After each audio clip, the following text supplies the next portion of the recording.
Dere na. Dere na nagsugod ang laay. Ha?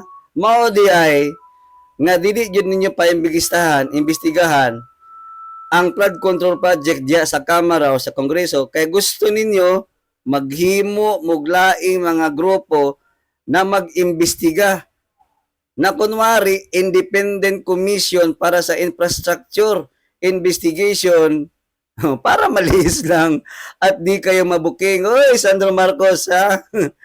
Talagang ito no? Like father, like son talaga ito. 47 million pesos na flood control project sa Lawag, Ilocos Norte.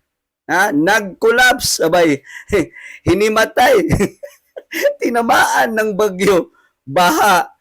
Talagang hihimitayin ka talaga kasi wa may umoy. Ha? Substandard, walay kusog, walay foundation. Mao na nga nag-collapse.